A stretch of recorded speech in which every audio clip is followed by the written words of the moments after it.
오늘의 주요 뉴스입니다. 윤석열 대통령이 어젯밤 방송된 신년 대담에서 김건희 여사 논란과 관련해 처음으로 입장을 냈습니다. 이번 논란을 정치 공작으로 규정하면서도 매정하게 끊지 못해 아쉽다고 언급했습니다. MBN과 매일경제 공동 여론조사에서 윤석열 대통령의 국정 수행은 긍정이 37%, 부정이 58%로 나타났습니다. 이번 총선에서 어느 정당을 지지하겠느냐는 질문에 40%가 국민의힘, 36%가 더불어민주당이라고 답했습니다. 대한의사협회가 의대 증원 저지를 위한 비상대책위원회 설치를 의결하고 총파업을 예고했습니다. 전공의들이 단체로 사직서를 제출할 움직임을 보이는 가운데 정부는 각 병원에 이를 수리하지 말라는 명령을 내렸습니다. 자녀 입시 비리와 감찰 무마 혐의 등으로 재판에 넘겨진 조국 전 법무부 장관의 2심 선고 결과가 오늘 나옵니다. 지난해 1심은 조 전 장관에 대해 징역 2년을 선고했지만 법정 구속은 하지 않았습니다. 총선을 하루 앞둔 파키스탄에서 후보 사무소를 겨냥한 이딴 폭탄 테러로 28명이 숨지고 최소 40명이 다쳤습니다. 파키스탄에서는 권력 다툼 과정에서 반정부 세력을 중심으로 무력 사용이 빈발해지고 있습니다. 오늘은 낮 동안 평년 기온을 웃돌며 포근하겠습니다. 설 연휴에도 큰 추위는 없겠지만 설 당일 충청과 호남 지역 등에 눈이나 비가 내릴 것으로 보입니다. 시청자 여러분 안녕하십니까? 윤석열 대통령이 어젯밤 방송된 신년 대담에서 취임 3년차 국정 운영 방향과 현안에 대한 입장을 밝혔습니다. 특히 김건희 여사 논란과 관련해 처음 입장을 밝혔는데 매정하게 끊지 못한 것이 문제라며 아쉽다고 말했습니다. 사과나 유감 표명은 하지 않으면서 몰카 정치 공작이란 점을 분명히 했습니다. 첫 소식 전정인 기자입니다. 윤석열 대통령은 대담에서 김건희 여사의 고가 선물 수수 논란에 대해 처음으로 입을 열었습니다. 김 여사가 선친과의 친분을 앞세워 접근해온 목사를 매정하게 끊지 못한 것이 문제라며 대통령 부인이 누구한테 박절하게 대하기는 참 어렵다고 설명했습니다. 제 아내 입장에서는 뭐 그런 여러 가지 상황 때문에 물리치기 어렵지 않았나 생각이 되고 좀 아쉬운 점은 있습니다. 그러면서 선거를 앞둔 시점에 터진 정치 공작이라고 규정했습니다. 여사 관련 업무를 전담하는 제2부속실 설치를 검토하고 있다면서도 예방에는 별로 도움이 안 되는 것 같다고 말했습니다. 제2부속실이 있었더라도 제 아내가 내치지 못해가지고 자꾸 오겠다고 하니까 사실상 통보하고 밀고 들어오는 건데 특별감찰관 임명 문제는 국회에서 선정해서 보내는 것이라는 기존의 대통령실 입장을 되풀이했고 이번 사태로 부부싸움을 했느냐는 질문에는 전혀 안 했다고 답했습니다. 최근 불거진 한동훈 국민의힘 비상대책위원장과의 갈등에 대해선 선거 지휘나 공천에는 전혀 관여하지 않겠다고 말했다며 총선 끝나고 보자고 했다고 밝혔습니다. 특혜라고 하는 건 아예 기대도 하지 말고 나 자신도 그런 걸 해줄 능력이 안 된다. 그러니까 공정하게 룰에 따라서. 더불어민주당은 김 여사 논란과 관련해 끝내 대통령의 사과는 없었다며 대통령의 뻔뻔한 태도가 암담하다고 비판했습니다. MBN 뉴스 전정인입니다. 또 윤석열 대통령은 보여주기식 남북 정상회담은 추진할 뜻이 없다고 밝혔습니다. 자체 핵무장론에 대해서는 마음만 먹으면 오래 걸리지 않는다면서도 국익에 부합하지 않는다고 강조했습니다. 이어서 이기종 기자입니다. 윤석열 대통령은 경제를 파탄내며 핵개발에 나선 북한을 비이성적 국가로 규정하고 이를 전제로 도발에 대비해야 한다고 말했습니다. 다만 일각의 자체 핵무장론은 현실적이지 않다고 밝혔습니다. 우리가 마음을 먹으면 그렇게 오래 걸리지 않을 것이다라는 말씀은 드릴 수 있고 NPT를 철저하게 준수하는 것이 국익에 더 부합된다는 말. 윤 대통령은 과거 남북 정상회담에 소득이 없었다며 보여주기식 회담은 하지 않겠다고 말했습니다. 낮은 국정 지지율에 대해서는 취임 3년 차를 맞아 정책 성과를 내는 데 주력하겠다고 밝혔습니다. 국민들께서 이 정도 제게 실망을 좀 덜 해주시는 것만으로도 저는 감사하게 생각하고 더 열심히 일해야 되겠다는. 의대 정원 확대는 과거 정부가 선거를 너무 의식했다며 미룰 수 없다고 재차 강조했고 중대재해처벌법 유예 협상이 결렬된 것에 대해서는 중소기업이 감당하기 어렵다며 안타까움을 나타냈습니다. 이재명 더불어민주당 대표와 배현진 국민의힘 의원을 향한 잇따른 정치 테러에도 깊은 우려를 표했습니다. 긍정의 정치보다는 이런 증오의 정치, 공격의 정치가 훨씬 더 효과적이기 때문에 표를 얻는 데 도움이 되기 때문에 윤 대통령은 이재명 대표와 따로 만나지 않는 것은 사법 리스크와는 다른 차원이라며 여당 지도부를 소홀히 할 수 없기 때문이라고 설명했습니다. 대담에서는 용산 대통령실 이전 이후 처음으로 집무실 등 내부 공간이 윤 대통령의 직접 설명과 함께 공개됐습니다. MBN 뉴스 이기종입니다.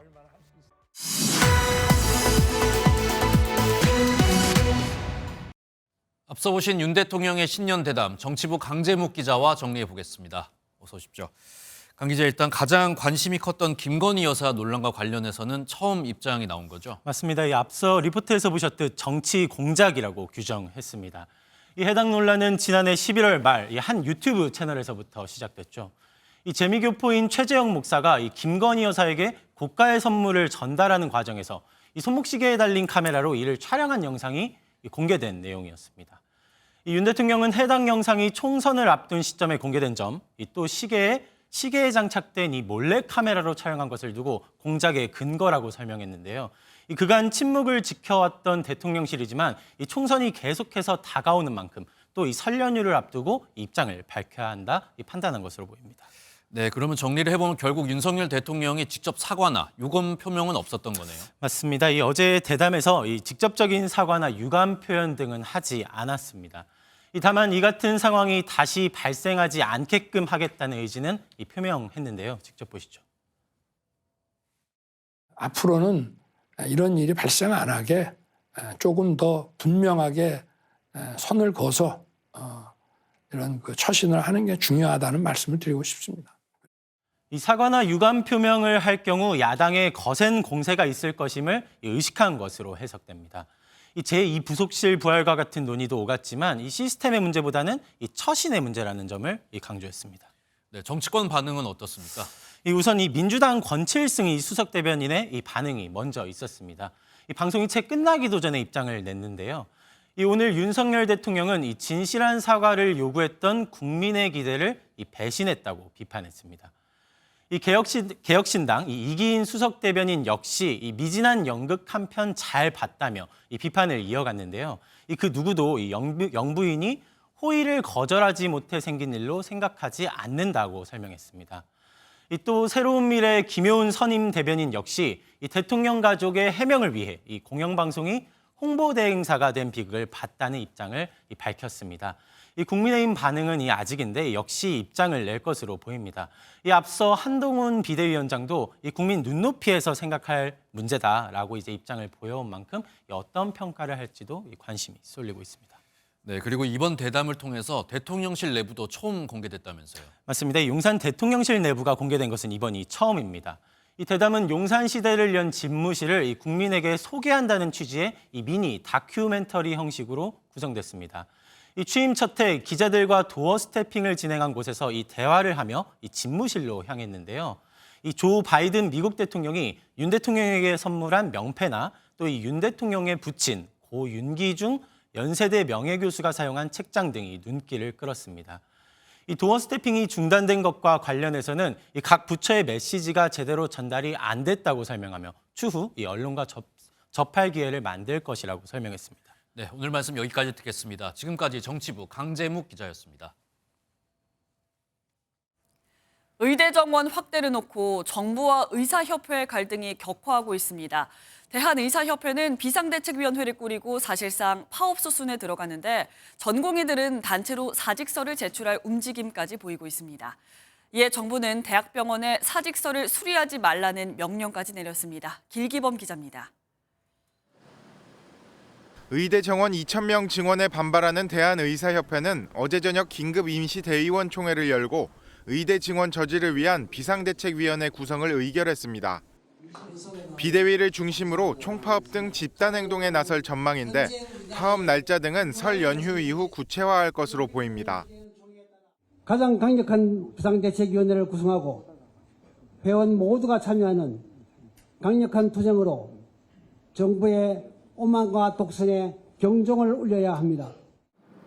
대학병원 전공의들도 자체적으로 파업 찬반 투표를 진행 중인데 서울대병원과 아산, 세브란스병원 전공의들은 파업 동참 의사를 밝힌 것으로 확인됐습니다. 또 정부의 업무 개시 명령 전에 집단 사직서 제출도 검토하고 있습니다.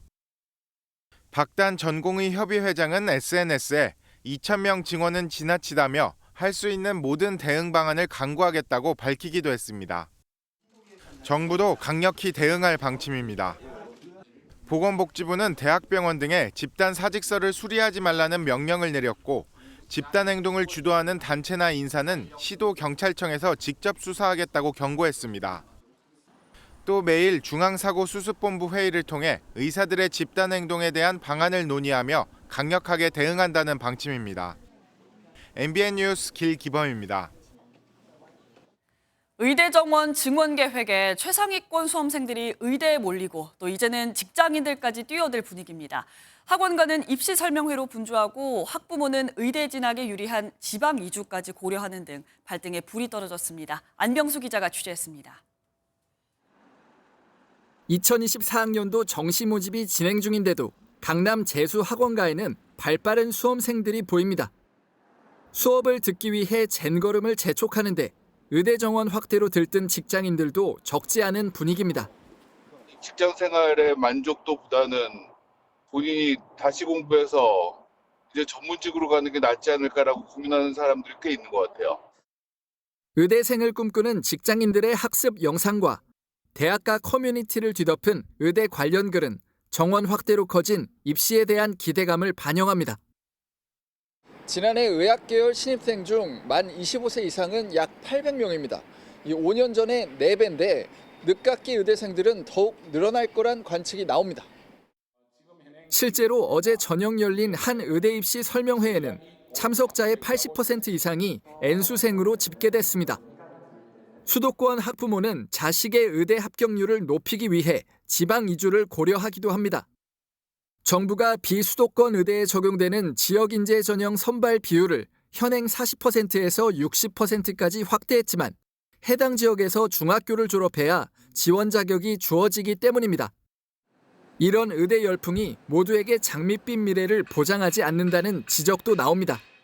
그리고 사람들이 이게 정원이 늘면 한 번은 될 것처럼 기대를 자꾸 하는데 요즘 수험생들이 의대 가고자 하는 열정이 장난이 아니기 때문에 그 노력 이상을 투자해야 되거든요. 정부는 의대 정원 확대가 반영된 대학 입시 전형을 오는 5월까지 확정하겠다는 방침입니다. MBN 뉴스 안병수입니다. 미국 정부가 북한이 대량 살상 무기 만들기 위해 필요한 돈을 만들기 위해 악의적인 사이버 활동을 계속하고 있다고 밝혔습니다. 그러면서 북한을 러시아와 함께 가장 큰 위협으로 평가했습니다. 워싱턴에서 최중락 특파원입니다. 미국 재무부는 올해 국가별 위험평가 보고서에서 북한이 불법 무기를 만들기 위해 가상자산을 세탁했다고 지적했습니다. 또한 가상자산에 대한 해킹 등을 통해 자금 조달 활동을 가속시키고 있다고 밝혔습니다.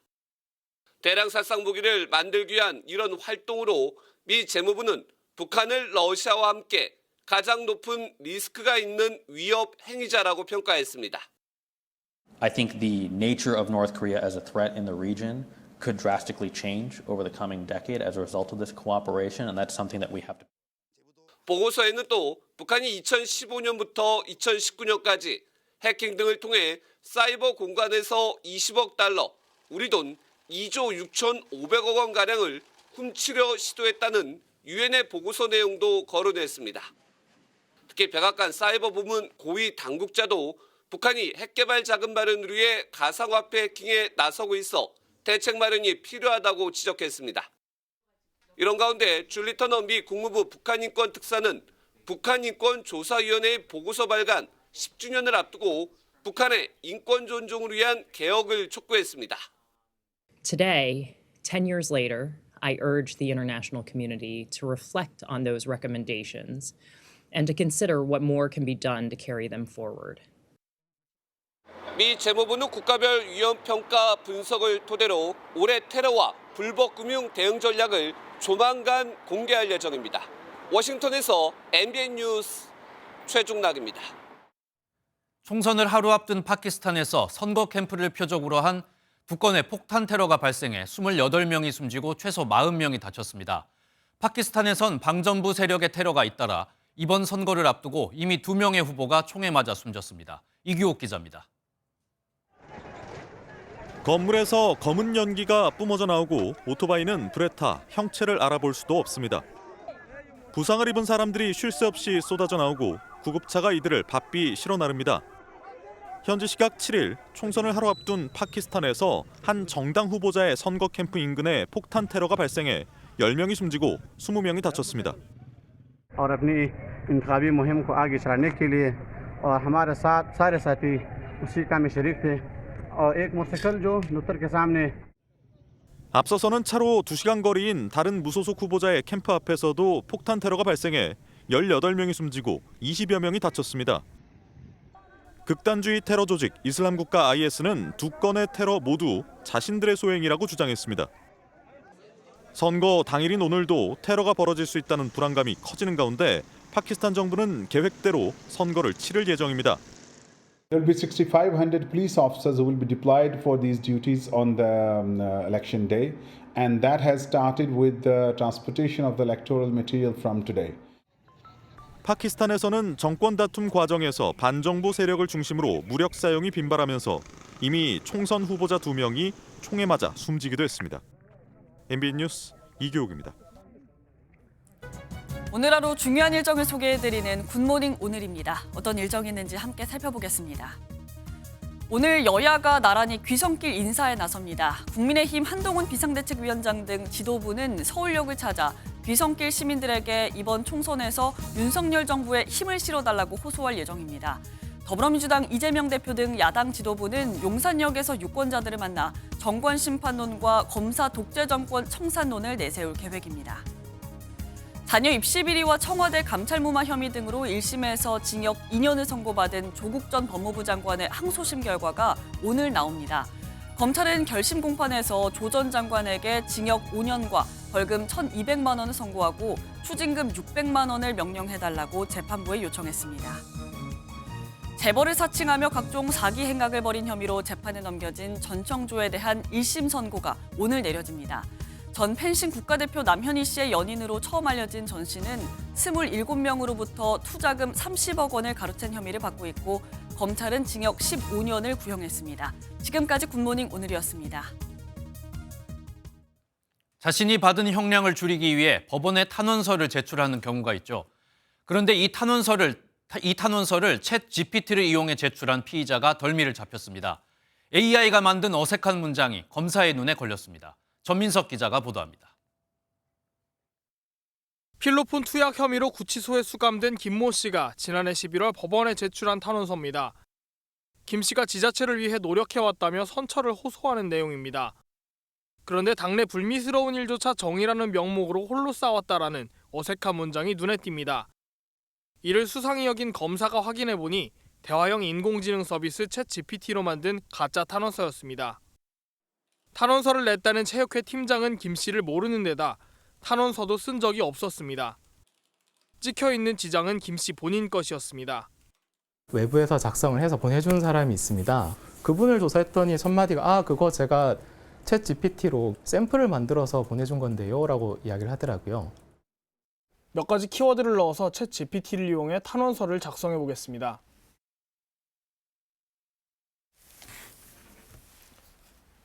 단 몇 초 만에 500여 자 분량의 탄원서가 완성됐습니다. 검찰은 가짜 탄원서를 만들어 제출한 혐의를 적용해 김 씨를 추가 기소했습니다. MBN 뉴스 전민석입니다. 한밤중에 대통령 관저 주변으로 택시가 무더기로 호출되는 소동, MBN이 단독으로 보도해드렸습니다. 그런데 경찰이 택시를 호출했던 30대 여성을 특정해 조사한 것으로 확인됐는데 이 여성은 기억이 없다는 취지의 진술을 했습니다. 심동욱 기자가 보도합니다. 경찰이 서울 한남동 대통령관저 주변으로 빈택시들을 허위로 호출한 30대 여성 A씨를 특정해 조사를 벌였습니다. A씨는 지난 5일 오전 2시 반부터 4시 20분까지 5분에서 10분 간격으로 택시 18대를 부른 혐의를 받고 있습니다. 하지만 MBN 취재 결과 A씨는 당시 기억이 나지 않는다는 취지로 진술한 것으로 전해졌습니다. 혐의를 인정하지도 부인하지도 않는 상태인 셈입니다. 이 때문에 경찰은 택시 호출에 고의성이 있는지 아니면 단순 실수인지 등을 파악하는 데 주력하고 있습니다. 실제 A씨는 호출앱에서 출발지를 대통령관저 인근의 한 지점으로 설정해 택시를 불렀고 해당 목적지로 가려면 관저 경비를 통과해야 하는 상황이었습니다. 당시 택시기사들도 한 목소리로 관저의 경비경찰에게 호출을 받고 내비게이션이 안내하는 대로 왔다는 답변을 한 것으로 확인됐습니다. 서울 용산경찰서는 호출앱 관계자를 불러 앱 운용 시스템 전반을 살펴본 뒤 정확한 사건 경위를 파악할 방침입니다. MBN 뉴스 심동욱입니다. 무면허 운전이 계속 늘고 있습니다. 지난해 적발된 무면허 운전만 무려 7만 건 가까이 됩니다. 특히 10대 등 운전 경험이 전혀 없는 사람들의 무면허 운전이 증가하는 추세여서 현실적인 대책이 필요하다는 지적입니다. 손성민 기자가 취재했습니다. 한 남성이 체념한 듯 순순히 순찰차에 오릅니다. 2년 전 음주운전으로 면허 취소 상태였던 이 40대 남성은 또다시 운전대를 잡고 10km가량을 운전하다 경찰에 덜미를 잡혔습니다. 지난달 31일 밤에는 서울 신림동에서 20대 무면허 운전자가 오토바이 2대를 들이받고서 그대로 도주하다 경찰에 체포됐습니다. 무면허 운전 적발 건수는 지난 2022년 처음으로 5만 건을 넘어섰고 지난해에는 6만 9천여 건에 달했습니다. 대형 사고로 이어질 가능성이 높은 무면허 운전 사고 건수도 한 달에 400건꼴로 꾸준히 발생하고 있습니다. 더 큰 문제는 20세 이하 저연령층에서의 무면허 사고가 계속해서 증가하고 있다는 사실입니다. 퍼스널 모빌리티 그런 것들이 길가에 많이 보이니까, 그리고 또 하나는 렌트카 빌릴 때 신분증을 조금 위조해가지고 아니면은 잘 확인 안 하죠. 현행법상 무면허 운전은 1년 이하의 징역이나 300만 원 이하의 벌금형에 처해집니다. 하지만 가중처벌을 다루는 규정이 없는 데다 원동기 장치 자전거 등을 운전한 경우에는 30만 원 이하의 벌금형 등으로 약한 수준의 처벌에 머물러 있다는 지적입니다. 사회적으로 인식이 좀 약해서 그런 것 같아요. 조금 더 관련 규정이나 제도를 보완해서 강화할 필요가 반드시 좀 있어 보입니다. 무면허 운전에 대한 처벌을 강화하는 내용을 담은 법안이 발의됐지만 2년째 국회에서 통과되지 못하고 있습니다. MBN 뉴스 손성민입니다. 무려 500명이 넘는 사람들에게서 전 재산이나 다름없는 전세금을 가로챈 혐의로 재판에 넘겨진 일명 인천 건축학에게 법원이 사기죄로 처벌할 수 있는 최고형인 징역 15년형을 선고했습니다. 재판부는 피해자가 전혀 방성하지 않고 있다면서 최고 형량을 높이기 위해 법을 고쳐야 한다는 의견까지 냈습니다. 노승환 기자가 보도합니다. 피해자 563명의 떼인 보증금 453억 원. 인천 전세 사기 사건은 단일 사건으로는 유례를 찾기 어려운 규모였습니다. 법원은 엄벌의 필요성을 재차 강조했습니다. 인천지법은 일명 건축왕으로 불리는 건축업자 남모 씨에게 사기죄의 법정 최고형인 징역 15년과 115억 5천여만 원 추징을 선고했습니다. 전체 보증금 피해 453억 원 가운데 148억 원에 해당하는 1차 기소 사건에 대한 판결만 이 정도입니다. 재판부는 세입자가 4명이나 극단적 선택을 했는데도 피고는 반성하지 않는다며 중형 선고 이유를 밝혔습니다. 아울러 현행법은 악질적인 사기 범죄를 예방하는 데 부족하다며 이례적으로 최고 15년인 형량을 높이기 위한 법 개정 필요성까지 언급했습니다. 피해자들도 더 엄한 처벌을 호소했습니다.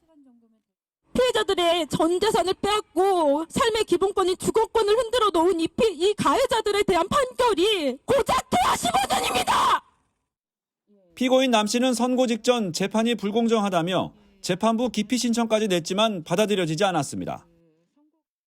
건축업자 남 씨는 이번에 선고된 사건 외에도 추가로 접수된 전세 사기 피해로 또 다른 재판을 받고 있어 그가 최종적으로 받게 될 형량은 크게 늘어날 것으로 보입니다. MBN 뉴스 노승환입니다.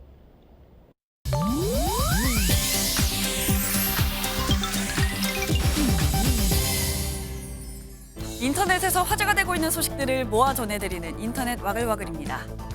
배우 공유 씨가 부친상을 당했다고 알려진 가운데 애도의 물결이 이어지고 있습니다.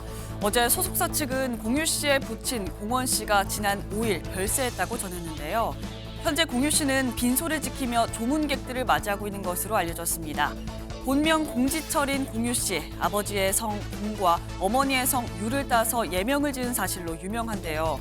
앞서 공유 씨는 자신의 예명에 대해 부모님의 성을 합쳐 지은 이름인 만큼 큰 의미가 있고 배우로서 책임감을 느낀다고 언급하며 부친에 대한 사랑을 드러내기도 했습니다. 소식을 들은 누리꾼들은 아버지를 많이 존경했던 공유 씨가 슬픔을 잘 이겨내길 바란다며 애도의 마음을 전하고 있습니다. 올해 데뷔 25주년을 맞는 가수 김범수 씨가 오랜만에 컴백 소식을 알렸습니다. 김범수 씨의 정규 9집 여행이 오는 22일 오후 6시에 발매되는데요. 이는 지난 2014년 발매한 8집 힘 이후 10년 만에 선보이는 정규 음반입니다. 이번 앨범은 CD뿐만이 아니라 특별히 2,000장의 LP를 제작해 한정 판매하고요. 또 팬들을 위해 발매 전까지 다양한 콘텐츠도 준비한 것으로 알려졌는데요. 앞서 김범수 씨는 9집 수록곡인 꿈일까와 그대의 세계를 선공개해 화제를 모았는데 변함없는 가창력과 더욱 깊어진 감성을 기다리는 음악 팬들의 기대가 높아지고 있습니다. 중국 중부와 동부 지역에 강추위와 폭설이 이어지면서 곳곳이 비상에 걸렸습니다. 최근 폭설이 몰아닥친 중국 후베이성에는 공작새 2마리의 꼬리가 공원의 기와와 함께 얼어붙어 구조팀이 출동하는 일이 있었는데요. 외신에 따르면 구조팀은 공작새가 놀라지 않도록 쌀알로 관심을 끌면서 꼬리에 얼음을 두드려 깨는 작업을 통해 구조했다고요. 중국 최대 명절인 춘제 연휴 귀성길도 대혼란이 벌어졌는데요. 고속도로가 눈밭으로 변하면서 빙판길에 수많은 차량들이 고립되는가 하면 열차와 항공편 운행도 차질을 빚었습니다. 이번 연휴엔 사상 최대 규모인 90억 명이 움직일 것으로 예상되는데요. 공작새부터 도로까지 얼게 만든 중국 강추위의 위력이 정말 대단하네요. 지금까지 인터넷 와글와글이었습니다. 저희 MBN이 실시한 여론조사 소식으로 이어가겠습니다. 총선을 60일 난 상황에서 윤석열 대통령의 국정 지지율은 37%를 나타냈습니다. 잘못하고 있다는 부정평가가 긍정보다 21%포인트 높았습니다. 김지영 기자입니다. 윤석열 대통령이 국정 운영을 잘하고 있는지 물었습니다. 잘하고 있다는 응답이 37%, 잘 못하고 있다는 응답이 58%로 부정평가가 21%포인트 더 높았습니다. 연령별로 살펴보면 긍정평가는 70대 이상에서 66%로 가장 많았고 부정평가는 40대에서 76%로 가장 높았습니다. 윤석열 정부의 경제 정책을 학점으로 평가해달라고 했습니다. F학점이라고 답한 비율이 34%로 가장 높았고 B학점 24%, C학점 19% 순이었습니다. 올해 윤석열 정부가 가장 중점적으로 해결해야 할 과제로는 응답자의 41%가 가계부채와 고물가 등 민생경제 해결을 꼽았습니다. 저출생 고령화 등 인구 문제를 해결해달라는 응답이 20%로 뒤를 이었고 부동산 시장 안정과 부채 해결, 여야 협치와 정치 안정을 요구하는 응답도 각각 11%, 10%로 조사됐습니다. MBN 뉴스 김지영입니다. 4월 총선에서 어느 정당 후보를 지지하는지 물어봤더니 응답자의 40%는 국민의힘을, 36%는 더불어민주당 후보를 지지한다고 답했습니다. 수도권만 놓고 보면 서울에선 국민의힘이 앞섰고 경기도와 인천에선 민주당이 우세한 것으로 나타났습니다. 이어서 서영수 기자입니다. 총선이 2달 앞으로 다가온 지금 어느 정당을 지지하는지 물었습니다. 국민의힘이 34%로 27%를 기록한 더불어민주당을 오차 범위 밖에서 앞섰습니다. 지지하는 정당이 없다는 응답자가 30%였고 나머지 정당은 3%를 넘지 못했습니다. 4월 총선에서 어느 후보를 지지할 것인지 묻자 조금 다른 결과가 나왔습니다. 원활한 국정 운영을 위해 국민의힘 후보를 지지하겠다는 응답자가 40%로 가장 많았지만 정부 견제를 위해 제1야당인 민주당을 지지하겠다는 응답이 36%에 달했고 거대 양당 견제를 위해 제3지대 후보를 선택하겠다는 응답자도 14%로 기록됐습니다. 서울에서는 국민의힘을 지지하겠다는 응답자가 44%로 가장 많았던 반면 인천과 경기에서는 민주당이 37%로 가장 많았습니다. 중도 성향 응답자의 22%는 제3지대 후보를 지지한다고 답했습니다. 내일이 선거일이라면 비례대표에서 어느 정당에 투표할 것인지에 대해선 국민의힘이 35%, 민주당은 29%의 선택을 받았습니다. 제3지대 정당 중에선 개혁신당이 5%로 가장 앞섰고 녹색정의당과 기본소득당은 각각 3%, 진보당과 이낙연 신당은 각각 2%로 나타났습니다. MBN 뉴스 서영수입니다. 국민의힘 한동훈 비상대책위원장이 총선에서 이기면 당을 떠나지 않을 것이라고 말했습니다. 사실상 대권을 염두에 둔 발언으로 해석할 수 있는데요. 이재명 대표를 향해선 민주당 주장대로 만약 지금이 검사 독재라면 이 대표는 감옥에 있을 것이라며 비판 수위를 높였습니다. 이 내용은 정태진 기자입니다. 취임 후 첫 공개 토론에 나선 한동훈 비대위원장. 차기 대선에 도전할 것이냐 묻는 질문에 이렇게 답했습니다. 4월 10일 이후에 제 인생이 좀 꼬이지 않겠습니까? 이기든 지든 마음대로 되지 않는 것이기 때문에 스트라이크 존을 넓혀놔야 한다고 생각합니다. 저는 이기면 안 떠납니다. 한 위원장이 당권에 이어 대권까지 염두에 둔 것 아니냐는 해석이 나왔습니다. 당 핵심 관계자는 MBN에 전혀 예상하지 못한 발언이었다며 한 위원장이 대권 도전 여지를 충분히 남긴 것이라 평가했습니다. 이재명 대표를 향해선 아직까지 당대표고 당을 장악한다는 건 대단한 정치력이라 비꼬며 비판 수위를 끌어올렸습니다. 만약 검사 독재가 있다면 이재명 대표는 지금 감옥에 있을 겁니다. 사천 논란은 정치를 한 번도 안 해본 사람이 한 달도 안 돼 집권 여당을 사당한다면 그건 정치의 신이라 일축했습니다. MBN 뉴스 정태진입니다. 더불어민주당이 준연동형 비례대표제를 유지하면서 사실상 위성정당 창당이 불가피해진 상황입니다. 한동훈 비대위원장은 민주당도 이해 못하는 선거제도라며 날을 세웠고 이재명 대표는 여당의 반칙에 불가피하게 대응한 것이라고 맞섰습니다. 이지율 기자가 보도합니다. 한동훈 국민의힘 비상대책위원장은 준연동형 비례제를 두고 국민은 물론 민주당도 이해하지 못하는 선거제도라고 비판했습니다. 우리는 축구하는 줄 알고 있었는데 갑자기 야구하는 쪽으로 바뀌었어요. 정치 이렇게 하면 안 된다고 생각합니다.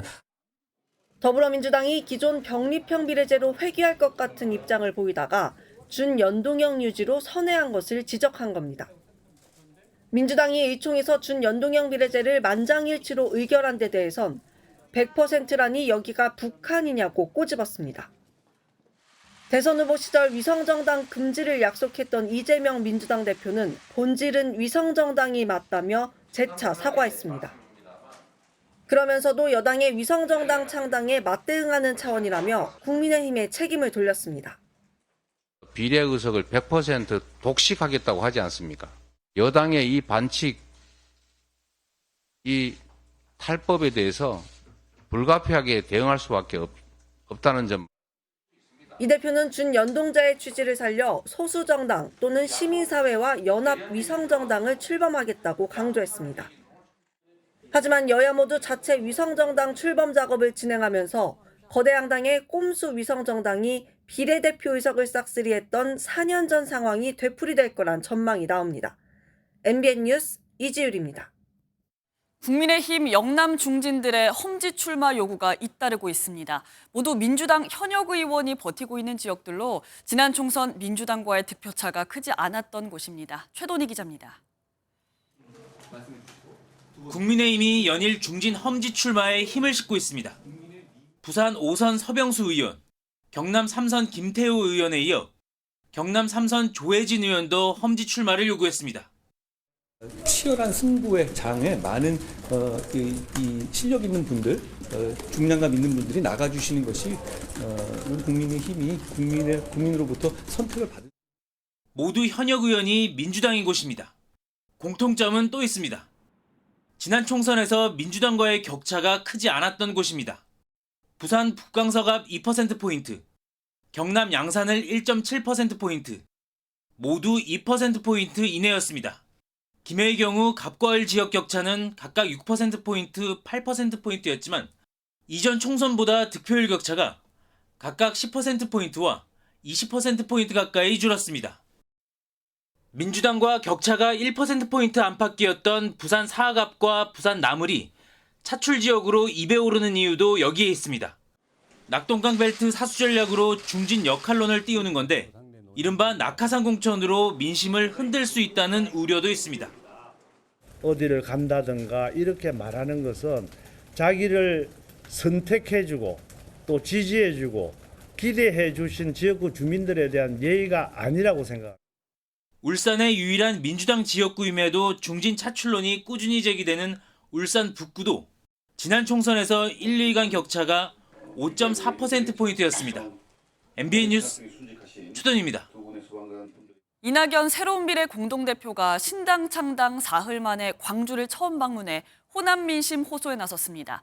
이미 총선 불출마를 선언했지만 기회가 돼 출마한다면 고향인 광주를 최우선으로 검토하겠다고 말했습니다. 권용범 기자의 보도입니다.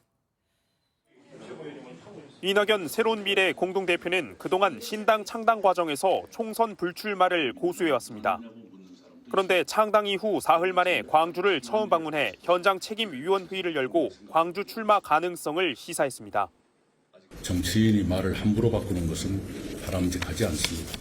제가 만약 출마한다면 광주를 최우선으로 검토할 것입니다. 자신의 고향이자 호남의 중심인 광주에서 기회가 된다면 남은 인생을 바치고 싶다며 그 이유를 설명했습니다. 호남 정치에도 경쟁이 필요하다는 점을 출마 명분으로 내세웠습니다. 호남 정치가 경쟁력을 잃은 것은 경쟁이 없기 때문입니다. 경쟁이 없으면 경쟁력도 없습니다. 당 안팎에선 이번 총선에서 새로운 바람을 일으키려면 이 공동대표가 직접 선수로 뛰어야 한다는 요구가 이어지고 있습니다. 호남 민심 호소를 통해 지역 기반이 겹치는 더불어민주당의 등을 돌린 유권자들을 공략하겠다는 의도로 풀이됩니다. MBN 뉴스 권용범입니다. 정당이 선거에서 지면 원인과 책임을 분석하는 백서를 만듭니다. 더불어민주당은 지난 2022년 대선에서 패했지만 백서를 만들지 않은 것으로 알려져 최근 그 파장이 번지기도 했는데요. 그런데 MBN 취재 결과 민주당은 이미 2022년 8월에 899쪽 분량의 대선 백서를 발간했던 것으로 확인됐습니다. 표선우 기자가 보도합니다. 본의 아니게 윤석열 검찰 정권의 탄생의 원인을 제공하신 분들 역시 책임 있는 자세를 보여주시기 바랍니다. 임 위원장의 발언은 사실상 친문 진영을 향한 최후 통첩으로 해석돼 당 내홍을 격화시켰습니다. 정치권이 연일 공천 문제로 떠들썩합니다. 뺄셈의 정치가 극에 달하고 있습니다. 백서 작업을 하지 않았는데 대선 패배 책임을 묻는 이 일이 이번 공천 관련 과정에서 벌어지게 되면 또 다른 논란이. 패배에 대한 원인 분석 없이 문재인 정부에만 책임을 돌리고 있다는 겁니다. 탈당한 조응천 이원욱 의원은 당에서 나갈 때까지 백서를 만들지 않은 걸 꼬집기도 했습니다. 그런데 MBN 취재 결과 민주당은 이미 대선 백서를 만들었던 것으로 확인됐습니다. 앞으로 제대로라는 제목의 백서는 총 899쪽 분량으로 2022년 8월 발행됐고 당시 비상대책위원장이었던 우상호 의원이 발행인으로 이름을 올렸습니다. 백서엔 당시 대통령 후보자였던 이재명 대표는 물론 백서 작업을 안 했다던 박용진 의원의 기념사도 담겼습니다. 백서에 참여했던 관계자는 당의 부탁으로 당직자들과 함께 제작했다며 존재를 인정했습니다. 선거에서 왜 졌는지, 어떻게 변해야 하는지 전략을 짜기 위해 만든 반성문이지만 소속 의원들도 알지 못하는 가운데 공개하지 않은 배경에 대해서도 관심이 쏠립니다. MBN 뉴스 표선우입니다. MBN이 입수한 이 더불어민주당 대선 백서엔 지난 대선 관련 일정부터 팀 구성, 모든 패배의 원인까지 총망라돼 있었습니다. 하지만 900쪽 가까운 분량에 이재명 후보 개인에 대한 평가는 담기지 않았습니다. 이어서 강영호 기자가 보도합니다. 민주당은 대선 패배의 원인으로 국정 지지율 45%의 역설을 꼽았습니다. 정권 교체를 바라는 응징 투표 강도가 높다는 걸 알면서도 문재인 정부의 지지율이 높아 차별화할 수 없었다는 겁니다. 윤석열 국민의힘 후보와 비교해 이재명 민주당 후보의 인물과 능력이 우위를 점하고도 정권교체 프레임의 한계에 직면했다고 평가했습니다. 정부 정책의 방향 역시 원인으로 꼽혔습니다. 특히 임대차 3법 등 부동산 정책에 대한 평가에서 부정평가가 긍정평가를 압도했다며 민주당은 사과하고 쇄신하려 했지만 정부는 기조를 유지했다고 꼬집었습니다. 우리 국민 여러분께 부동산으로 또 주택 문제로 고통받게 한 점에 대해서 깊이 사과드립니다. 그런데 900쪽 가까운 분량의 백서에서 이재명 후보 개인에 대한 평가나 반성은 담기지 않았습니다. 민주당은 특히 한 여론조사 결과를 인용해 이재명에게 투표한 이유로 상대 후보가 싫어서가 가장 높았다고 언급하면서도 신뢰성 부족, 거짓말 등 이재명에게 투표하지 않은 이유는 인용하지 않았습니다. 한 비명계 의원은 MBN 통화에서 대선 결과는 후보가 책임지는 것이지 문재인 정부의 결과라는 건 부차적인 문제라고 지적했습니다. 민주당은 박근혜 후보에게 패한 지난 18대 대선 이후엔 대선 평가 보고서를 발간하며 문재인 후보의 정치 역량과 결단력 부족을 꼽은 바 있습니다. MBN 뉴스 강용호입니다.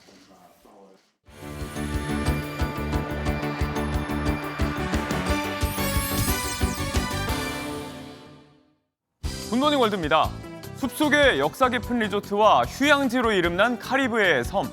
힐링만이 가득해야 할 그곳에 반갑지 않은 손님들이 찾아왔습니다. 지구촌 곳곳의 사고 소식 먼저 전해드립니다. 미국 미네소타주. 1885년부터 운영되어 온 지역에서 가장 유서 깊은 리조트가 화마에 휩싸였습니다. 총 8곳의 소방서 대원들이 동원돼 진화 작업을 벌였지만 결국 모두 잿더미로 변해버렸는데요. 체크인한 손님이 없어 인명사고가 나지 않은 걸 다행으로 여겨야 했다고요. 카리브해에 위치한 멕시코 올보쉬 섬에선 한바탕 물난리가 났습니다. 한랭전선에 따른 폭우로 여기저기 물이 차오르고 강풍에 나무들도 휘청이는데요. 정전에 재산 피해가 잇따랐다지만 역시 다행히 인명 피해는 보고되지 않았다네요. 화재의 수해까지 자연의 힘 앞에 무력할 수밖에 없던 현장이었습니다. 동물권과 사람의 이기심 사이 동물원 존폐 논란은 늘 있어왔지만요. 멸종위기 동물들을 위한 순기능도 물론 있습니다. 검은 콧불소와 나무늘보가 귀한 새끼를 봤다고 하네요. 어미 뒤를 총총거리며 쫓아가는 아기 콧불소. 미국 오리건 동물원의 새 얼굴입니다. 멸종위기종인 검은 콧불소의 후손이라 동물원에서도 애지중지 관리 중이라는데요. 지난해 12월 약 45kg의 몸무게로 태어난 뒤 무럭무럭 자라 현재는 100kg 무게를 돌파했다고요. 털뭉치 속에 꼬물거리는 작고 소중한 존재, 이번엔 나무늘보입니다. 플로리다 판비치 동물원에서 첫 선을 보인 여성 역시 종보존 프로젝트의 결과인데요. 앞서 소개한 수컷 콧불소와 달리 아직 성별 확인도 어려운 상태라고요. 이름조차 붙여지지 않은 두 동물원의 뉴페이스들, 여러분은 뭐라고 부르고 싶으신가요? 로마의 마지막 부흥을 이끈 콘스탄티누스 대제. 서양 사상 가장 영향력 있는 지도자로 손꼽히는 그의 동상이 첨단 기술에 힘입어 제 모습을 찾았습니다. 머리 높이만 제 키를 훌쩍 넘는다네요. 커다란 조각상 옆, 작업 중인 사람들이 분주하게 움직입니다. 최초의 기독교 황제로 로마의 마지막 부흥을 이끈 것으로 알려진 콘스탄티누스 대제. 고대 로마의 중심에 장엄하게 자리했던 그의 동상이 다시 그 위용을 찾는 중입니다. 4세기 초 황제 재위 기간 제작됐지만 로마 멸망과 함께 훼손되며 얼굴과 발 등 일부 조각만이 남아 전해졌는데요. 제작진은 남아있는 9개의 조각을 토대로 3D 기술을 활용해 13m 높이의 원형을 재구성해냈습니다. 물론 원본 조각은 있던 곳에 그대로 남아있어 양쪽 모두를 함께 감상할 수 있다고 하네요. 굿모닝 월드였습니다.